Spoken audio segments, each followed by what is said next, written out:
नमस्कार दोस्तों, आज आपको लिए चलते हैं एक गांव औरंगाबाद में। पलवल ज़िले के गांव औरंगाबाद में एक किसान हैं, प्रगतिशील किसान राकेश कुमार। वो ऑर्गेनिक खेती करते हैं। आज आपको दिखाएंगे कि ऑर्गेनिक खेती क्या होती है और कैसे इसको किया जाता है। तो चलिए राकेश कुमार जी से ही जानते हैं कि किस तरह से क्या होता है और किस तरह से वो अपनी पैदावार कर रहे हैं और किस वजह से उन्होंने अपना काम ये ऑर्गेनिक खेती के फील्ड में आए, इतना पढ़ने लिखने के बावजूद। तो आइए शुरू करते हैं। सबसे पहले सर हमारा ये खाद है, ये खाद है, इसे कहते हैं मलाई खाद। ये पूसा के ड्राई वेस्ट डिकम्पोजर से 4 कैप्सूल की किट आती है और इसको गुड़, बेसन और उड़द की दाल का आटा, इनको पानी में मिक्स करके एक प्रॉपर टेम्परेचर पर हम इसमें बैक्टीरिया डाल देते हैं। वो 7 से 10 दिन में अपना तैयार हो जाता है। इसकी क्षमता है 1 टन कृषि अवशेष को, गोबर को खा के 1 महीने से 45 दिन में जैविक खाद में परिवर्तित करने की। ग्रेन्यूल बन जाएंगे, चाय पत्ती की तरह दाने बन जाएंगे। हम इसको जैसे खेत में खरपतवार ज्यादा पियाली वगैरह है तो उसमें भी 200 लीटर ड्रम में डाइल्यूट करके और इसको खेत में पानी के साथ छोड़ देते हैं, तो ये खेत में ही खाद बना देगा। खेत में कैसा भी अवशेष हो खेती का, वो सबको खाद बना देगा। अब इसको मलाई खाद बोलते हैं। जी सर, हम इसे मलाई खाद कहते हैं। अच्छा, ये हमारा पहला प्रोडक्ट है। दूसरा, ये हॉर्टिकल्चर ने हमें नीम के कट्टे दिए हैं, नीम की खली जिसे कहते हैं। ठीक है, इसका उपयोग हम अपने खेत के अंदर करते हैं। ठीक है।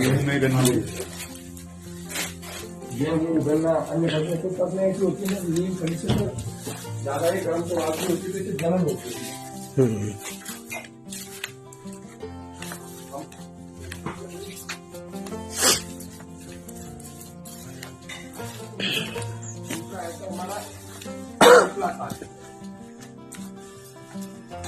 जिसे हम इंग्लिश में गैब्रेलिक एसिड कहते हैं। गैब्रेलिक एसिड। जी सर, ये उपला खाद से तैयार होता है, इसके अंदर होगा और दोबारा से बनाया जाएगा सर। ये 5 से 7 दिन में लगभग तैयार हो जाता है। ये रहा, ठीक। ये मटके में हम छाछ की स्प्रे बनाते हैं। छाछ, आपका लहसुन, तीखी हरी मिर्च और अदरक, उसको डाल के एक कॉपर की कोई भी चीज, कॉपर की कोई भी चीज 1 महीने में ये तैयार हो जाती है। ठीक है। स्प्रे एंटी फंगल है। एंटी फंगल है। जी सर। कुछ हमने औषधीय पौधे लगाए हैं जैसे इलायची, पीपल, काली मिर्च। ये छोटी इलायची है, उसका नाम वहाँ लिखा हुआ है। वो बड़ी इलायची है, ब्लैक कार्डमम। ठीक है। ये अपना पीपल है। ये इसके ऊपर फ्रूट भी आए हैं, उधर भी आ रहे हैं, छोटे छोटे यहाँ भी लगने लगे हैं। ठीक है। वो पीछे छोटी है, वो काली मिर्च की बेल है। ये पीत भृंगराज है। ये 3 प्रकार का होता है, श्वेत, नील और पीत। ये पीत भृंगराज है, ये श्वेत भृंगराज है। इनके फूलों से इनकी पहचान की जाती है। ठीक है।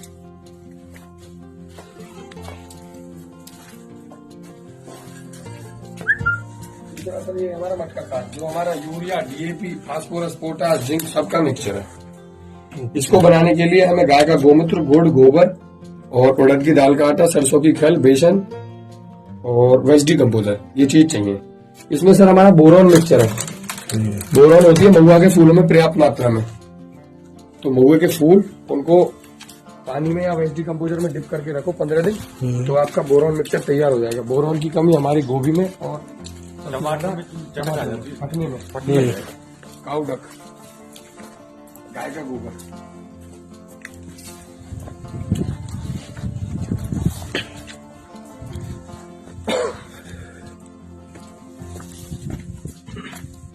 दूसरा, अपने पास लकड़ियों के नीचे जैसे एक खाद बचता है, हाँ, तो इसको भी हम अपने कंपोस्ट में मिला देते हैं।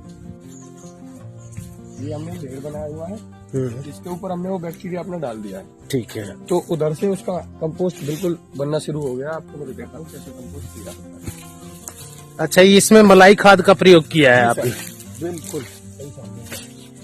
ये बिल्कुल स्मेल लेस, आपको इसको बखेर सकते हो ऐसे खेत में आराम से, आसानी से। ये बिल्कुल जो वर्मी कंपोस्ट आपका आता है उससे भी ज्यादा ताकतवर होगा, क्योंकि इसमें हमने नाइट्रोजन के लिए ढांचे की परत लगाई है, पुआल की, खेत के खरपतवार की, गोबर की, सब्जियों का वेस्ट, सब कुछ इसके अंदर डाल। इसमें इसकी क्या प्रक्रिया है, कब से स्टार्ट होता है, कितने दिन में बन जाता है? 45 डेज लगभग 45 दिन में अपना तैयार हो जाता है। और उस मलाई खाद को तैयार करने में आपका कितना समय लगता है? इसमें सर 1 सप्ताह से 10 दिन। 1 सप्ताह से 10 दिन। वेस्टी कंपोजर है। ये गाय के गोबर और गोमूत्र से निकाला हुआ बैक्टीरिया है। इसके अंदर हम गुड़ घोलते हैं और बैक्टीरिया डाल देते हैं। तो ये 7 दिन में 5 से 7 दिन में तैयार हो जाता है। जब भी खेत में पानी देते हैं, ड्रम में टोटी है, इसको खोल के धीरे धीरे जैसे 200 लीटर एक बार सिंचाई के लिए 1 एकड़ के लिए पर्याप्त है। अगर आप इसे भी 3 साल खेत में डालते हो तो ये भी आपके खेत को पूर्णतः ऑर्गेनिक कर देता है। इसे केचुए का बीज भी कहते हैं। इसको डालने से केचुआ बहुत पैदा होता है। केचुआ स्टार्ट हो जाएंगे अपने आप। इस केचुआ के लार्वा एक तरीके अब से ये इसके अंदर हमने वो अपना बाजरा निकाला था, तो उसकी जो भूसी थी उसको डाला हुआ है, गड्ढा है, इसके ऊपर हमने ये डाल दिया। ये तो एक रखने के लिए, उसके ऊपर हमने पानी डाल दिया, फिर इसको डाल देते हैं तो वो उसको 1 महीने से 45 दिन में खाद बना देगा। ये अपनी नर्सरी है जिसमें हम अपनी खेत के लिए पौध तैयार करते हैं, कुछ हॉर्टिकल्चर का भी सहारा लेते हैं। ठीक है। ये सामने क्या लगा हुआ है सोलर का कुछ? ये सोलर लाइट है सर। इंसेक्ट ट्रैप है। ये मॉस्किटो को अट्रैक्ट करता है अपनी तरफ। इसमें नीली लाइट जलती है रात में, सोलर से चार्ज हो जाता है, इसमें पानी भर देते हैं। जब लाइट उसको पानी पे दिखती है तो उस पे बैठता है और फंस जाता है, फिर दोबारा फसल में नहीं पहुंच पाता। ट्रैपर है ये एक तरह से। और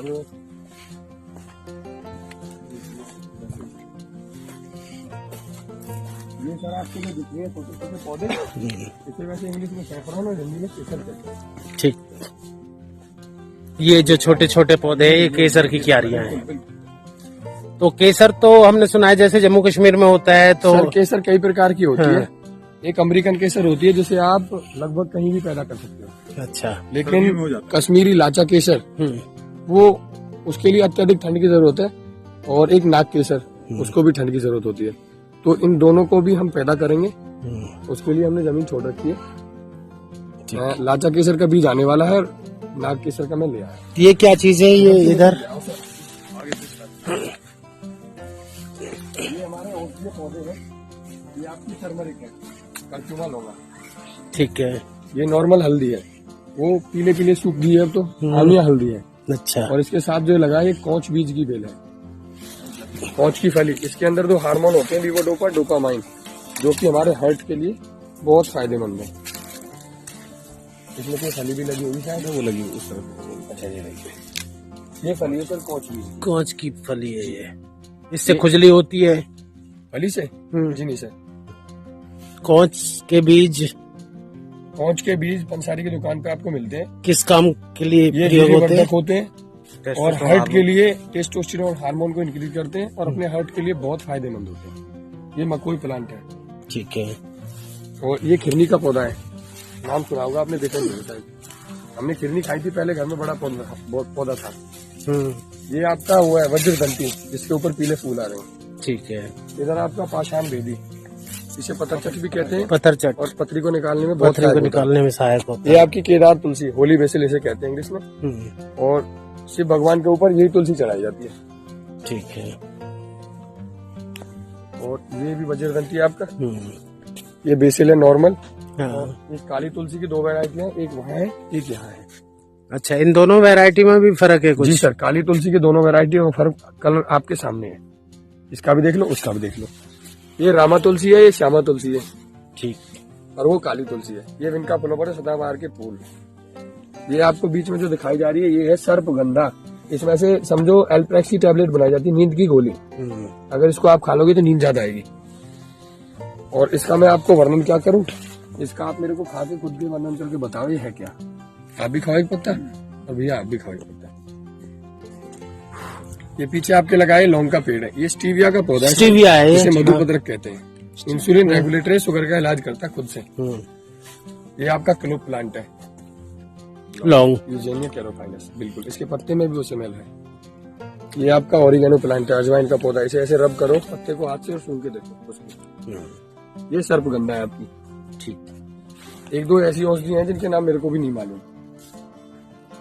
ये अडूसे का प्लांट है, छोटा सा। 2 प्लांट वहाँ बड़े बड़े लगे अडूसा। ठीक है। और वो पीछे पीला पौधा है, वो है तेज पत्ता, जिसे दालचीनी का पेड़ भी कहते हैं। इसकी बर्ग दालचीनी होती है, पत्ता तेज पत्ता होता है। ये आपका हिबिस्कस है, गुड़हल। इसके फूलों से पथरी की दवाई बनाई जाती है। इसके पत्ते रक्तचाप के लिए और थायराइड के लिए, ज्यादा हैवी वेट उसके लिए काम में लाए जाते हैं। ये एलोवेरा है, जिसे हिंदी में ग्वार का पट्टा कहते हैं। ठीक है। और ये आपकी अश्वगंधा है। अच्छा, ये अश्वगंधा है। इसको देहाती भाषा में अक्सिन कहते हैं सर, और नॉर्मली हमारे यहाँ बहुत पाई जाती है। अक्सम जी। उधर आपके कोने में मीठा नीम है, कड़ी पत्ता, ऐसे करी पत्ता कहते हैं जिसे। कड़ी पत्ता सर सहजन के पत्तों को भी कह देते हैं। वैसे कड़ी पत्ता का पेड़ ही दूसरा होता है, सहजन अलग होता है जी। जी सर, उसको भी कड़ी पत्ता कह देते हैं। हाँ। तो ये हमारा एक कैसे मोरिंगा छोटा सा है डेमो। हम्म। सामने जो आपको दिख रहा है, जो ये लगी है अरहर की लकड़ियाँ, हाँ हाँ, उसके अंदर ब्रोकली, गोभी, लाल कैबेज, वहाँ आपको लेके चलते हैं। ठीक। और वहाँ आपको दिखाते हैं। ये अपना छोटा सा एक कंपोस्ट का यूनिट है सर अपना। कंपोस्ट का यूनिट भी देखेंगे आपका। उसके बाद उसको बैग में ट्रांसफर करते हैं। अच्छा, इसमें पहले यहाँ ताजा गोबर लाया जाता है, किया जाता है, और उसके बाद बैग में ट्रांसफर किया जाता है। बैग में कितने दिन बाद ट्रांसफर करते 7 हैं दिन के इसको? बाद सर। 7 दिन के बाद ठंडा हो जाता है, इसकी मीथेन गैस आउट हो जाती है। ठीक है। अगर हम इसे जल्दी से ट्रांसफर करते हैं तो केचुए को, वर्मी को ये मार देगा। अच्छा, इसमें पहले पानी डालते हैं आप पानी लोग? डाल के इसको ठंडा करते हैं पैरों से हाँ। काट के, मतलब हम्म। जैसे वो पल्ली तरफ ठंडा हो रहा है। उसके बाद ये जो ठंडा होने के बाद है, ये बैग में आपने ट्रांसफर बैग किया में जाता है। ट्रांसफर कर दिया। जी जी जी, ये बैग की ऊंचाई कितनी है? 2 फुट के करीब है। लगभग 2 फुट। और ये इसमें अभी और डालेंगे या ये कंप्लीट हो गया? पूरा है, ये पूरा है। इसमें आपने केंचुए छोड़ दिए हैं? जी सर, केचुए अभी नहीं छोड़े, इसमें मलाई खाद मार दी। अच्छा। इसमें हमने वेस्डी कंपोजर और मलाई खाद तीनों में अलग अलग प्रकार के बैक्टीरिया डाले। ठीक देखते है। हैं जल्दी कौन सा बनता है। ठीक है। वर्मी हम डालने वाले हैं, उसके इंतजाम में लगे हुए हैं। अच्छा, वर्मी कंपोस्ट भी आपने बनाया है? नहीं, वर्मी कंपोस्ट अभी नहीं बनाया। अभी हम परचेज करते हैं सर बाहर से, अगर हमें जरूरत होती है। अच्छा, हिसाब से जितनी जरूरत होती है उतना हम बाहर से परचेज करते हैं। ठीक है। और तो ये जो हौदियां बनी हुई हैं, हम्म। इनके अंदर सभी के अंदर अलग अलग प्रकार के खाद है। ये समझो, गोबर तो सभी में है, हम्म। किसी में प्लेन गोबर है, किसी में गोबर के साथ धान का पुआल की कुट्टी काट के, और ये अपना नाइट्रोजन बेस्ड ढांचे का जो बुरादा है, उसको खरपतवार, पशुओं के नीचे के जो शाम को सूखा डालते हैं, उसको इकट्ठा करके अलग अलग से लेयर बनाई है, और हर किसी में कल्चर ही डाला है, किसी में मलाई खाद ही डाला है। ऐसे करके उससे हम खाद बना रहे हैं, और ये भी हमारे खाद लगभग तैयार हो चुके हैं ठीक। अपने यूज के लिए। और ये आपकी गाजर है, लाल गाजर। ठीक। और आगे चलोगे, ये आपकी ब्लैक गाजर। अच्छा, काले रंग की गाजर जो होती है, ये आपकी रेड गोल मूली। ये लगी है रेड गोल मूली, इसे आपको उखाड़ के दे सकते हैं। ऐसी कोई बात नहीं है, आप इतनी मेहनत करना। ये आपकी लाल गोल मूली, शलगम की तरह की होती है। मूली है ये? मूली है सर, ये 100% मूली है। अच्छा, टेस्ट मूली की है। टेस्ट मूली का ही आएगा।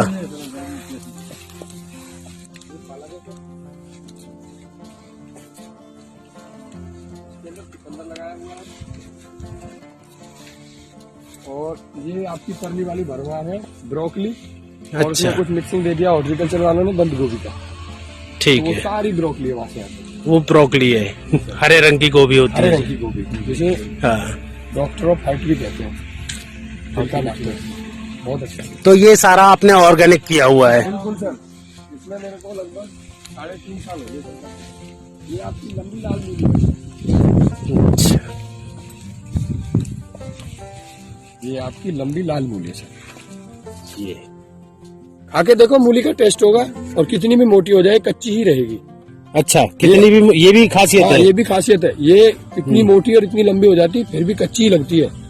और नहीं तो ज्यादातर ऑर्गेनिक जो रसायन की मूलियां होती हैं, वो पक जाती हैं, हाँ, कड़वी, मतलब टाइट हो जाती है, टाइट हो जाती है खाने में। तो ये आपकी ज्यादातर कच्ची ही रहेगी। और इधर इसमें हम हरी मिर्च, ये सारा दौर अपना हरी मिर्च का लिया है, पूरा वहां तक हरी मिर्च लगाएंगे। अभी हमारी थोड़ी सी बुवाई रह रही है, और इसमें यहाँ से वहां तक अपना सादरा, जितने में आपको पेटा दिखाई दे रहा है, हाँ, यहाँ लंबा पेटा लगाया जाएगा कि सादरा जिसे कहते हैं। ठीक। ये गिल की तोरई के लिए हमने सेटअप तैयार किया है। तो हाँ, साइड में तो इसमें तोरई को हम ऊपर पहुंचा देंगे। ठीक। और जो नीचे आपको क्यारियां दिख रही है, हाँ, एक साइड इसमें मेथी होगी, और एक साइड इसमें धनिया होगा। ठीक। उधर अपना टमाटो जॉन है।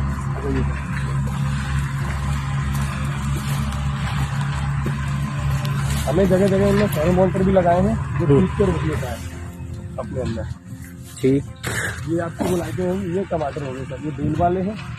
और इसमें अब देसी टमाटर की पौधा आप घर देख के आए थे, वो तैयार है। बस थोड़ा शादी ब्याह, कुछ घर के कामकाज, अरहर, ऐसे उनकी वजह से ये थोड़ा स्थगित है। अच्छा, ये जो आप दिखा रहे हैं ये ट्रैपर है या क्या चीज फेरोमोन है? कहते हैं सर इसको। फेरोमोन्टर जी।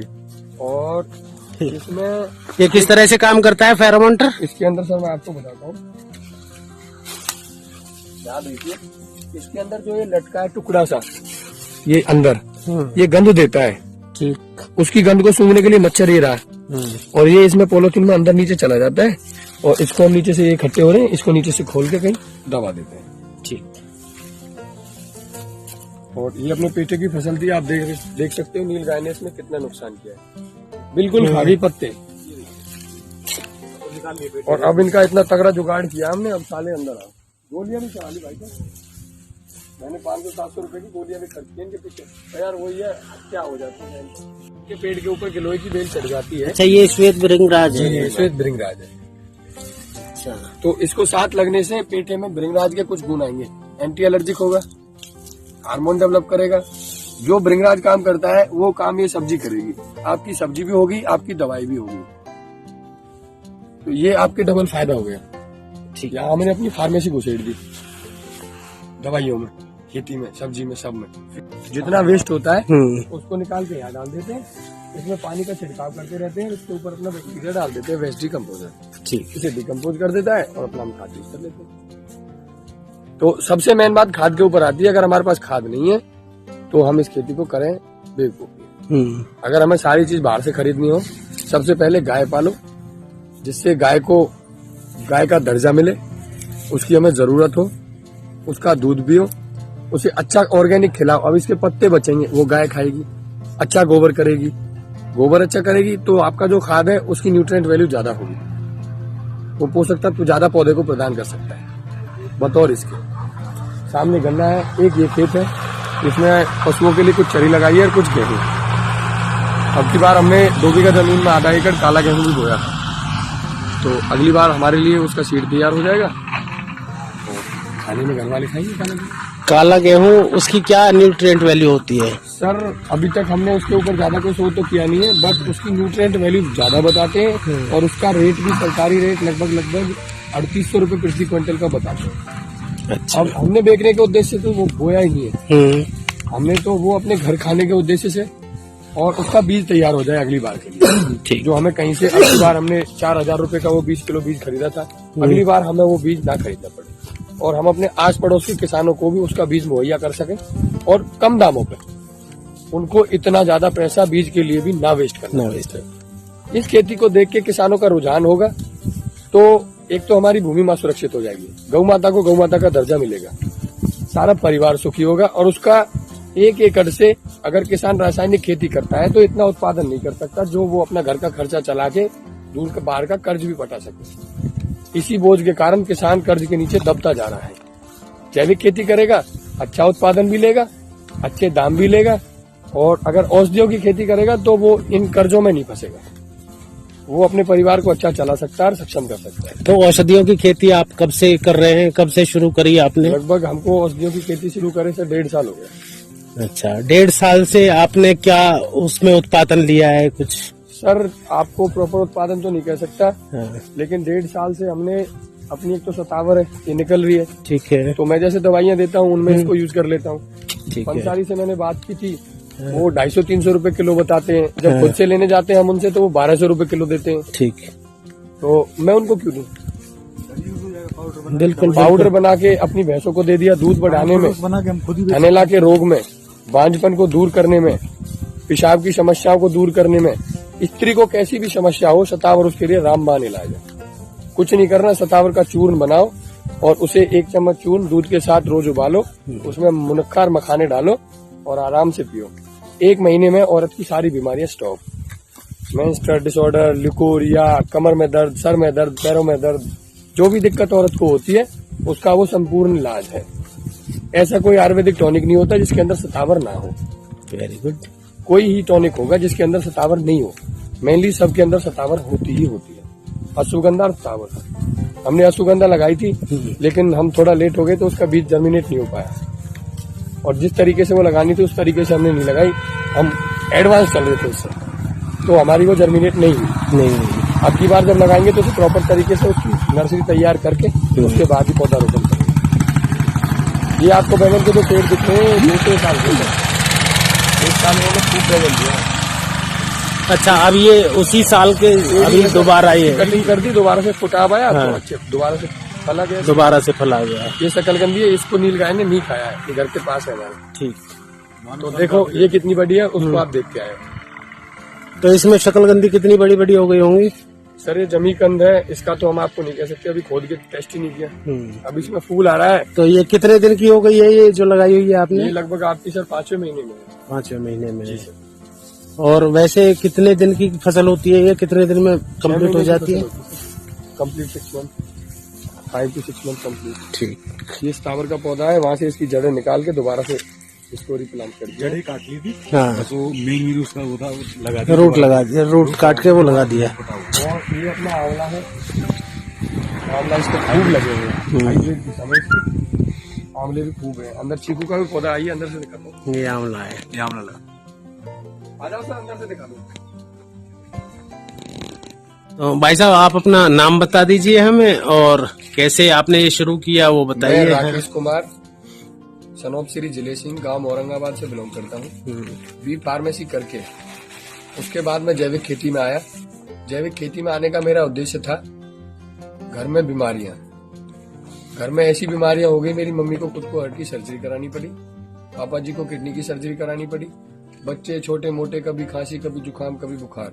तो जब से मैं अपनी खेती में आया हूँ उससे और अब तक बच्चों में तो इतनी राहत है, तब से बच्चों को खांसी भी नहीं हुई है, जुकाम तो बहुत दूर है, सब स्वस्थ हैं, सब खुश हैं। 2 तरीके से फायदा है, खाने के लिए अच्छा आहार मिलता है, काम करने के लिए मेहनत हो जाती है। आप खाओगे, अगर काम ना करोगे तो भी आप बीमार हो जाओगे। तो दोनों चीजों से हमें फायदा मिलता है। तो आप और कितने दूसरा, लोग? अपनी गौ माता को उचित दर्जा दिलाने के लिए मैं जैविक खेती करता हूँ, और गाय के गोबर से, गोमूत्र से ज्यादातर स्प्रे खाद तैयार करके उनका छिड़काव करके मैं अपनी खेती को चला रहा हूँ। और इससे हम ऐसे खाद बनाए जाते हैं जिनकी मैं ये कहूँ, मैं अपना मटका खाद यहाँ से सेल करता हूँ 56 रुपए लीटर। इसे बनाने में मेरा 40 रुपए का खर्चा आ जाता है, 16 रुपए मैं उसे बनाने के लिए, क्योंकि मैं बनाता हूँ तो पैसे भी लेता हूँ। दूसरी बात, किसानों का रुझान होगा उससे।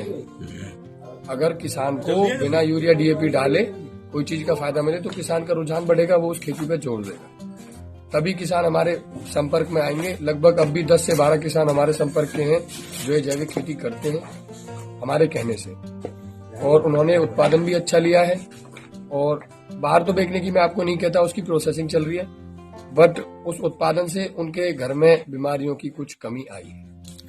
तो इसके लिए जैसे आपको बेचने में परेशानी आती है, उसके लिए आप क्या कुछ कहना चाहेंगे सरकार से या दर्शकों से? हमारा जो भी मैं सरकार से अपील करता हूं, अगर हो सके तो जैविक की जगह जगह मंडियां बनाई जाए। कोई पूरी आड़त में एक आड़त तो ऐसा हो जो हमारा जैविक सामान जैविक रेट पर खरीद सके। उसकी जैविकता के लिए सरकार को टीम बनानी चाहिए मंडियों में, जो जगह जगह सर्वे के लिए जाएं और बीच बीच में जाके देखें किसान जैविकता से के साथ खेती कर रहा है या नहीं कर रहा। क्योंकि सारे किसान एक जैसे नहीं होते, कुछ धोखेबाज भी होते हैं, कह रहे हैं जैविक कर रहे हैं लेकिन वो रसायन का उपयोग कर रहे हैं, तो वो जैविकता नष्ट हो जाएगी।